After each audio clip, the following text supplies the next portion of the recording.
Data berkala atau time series data. Data ini merupakan data yang dikumpulkan dari waktu ke waktu untuk menggambarkan suatu kegiatan seperti perkembangan produksi, harga, hasil penjualan, dan lain sebagainya. Selanjutnya ada klasifikasi gerakan atau variasi data berkala. Yang pertama ada gerakan tren jangka panjang, yang kedua ada gerakan atau variasi siklis, yang ketiga ada gerakan atau variasi musiman, dan yang keempat ada gerakan atau variasi yang tidak teratur. Selanjutnya ada menentukan tren.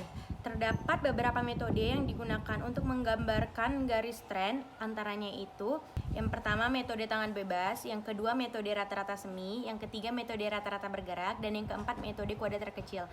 Nah, pada pembelajaran kali ini saya akan membahas mengenai metode rata-rata semi. Ada metode rata-rata semi. Nah, metode ini memerlukan langkah-langkah. Yang pertama, data dikelompokkan menjadi dua bagian dan masing-masing harus mempunyai jumlah data yang sama. Yang kedua, masing-masing kelompok dicari rata-ratanya. Yang ketiga, titik absis harus dipilih dari variabel X yang berada di tengah masing-masing kelompok.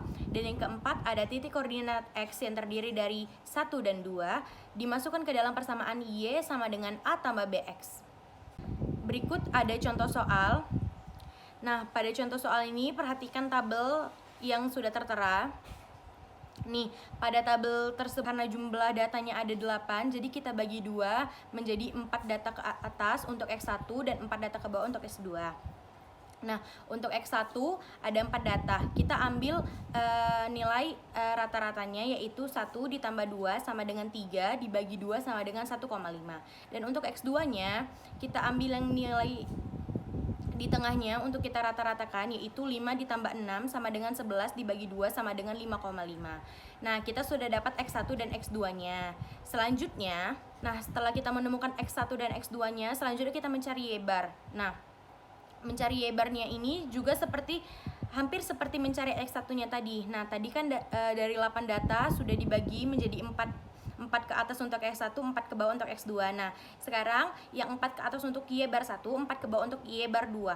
Nah, di sini kita bisa jumlahkan mulai dari 10.164,9 sampai 12.325,4 itu dijumlahkan semuanya, lalu dibagikan datanya ada 4, hasilnya yaitu 11.428,5.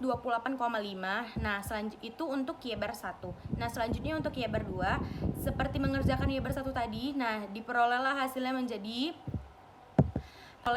tadi menjadi 13.846,2.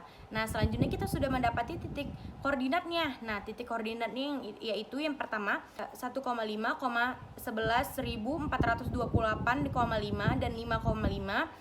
13.846,2. Nah, selanjutnya nilai-nilai ini kita masukkan ke dalam persamaan Y sama dengan A tambah BX, yaitu 11.428,5 sama dengan A tambah B kali 1,5.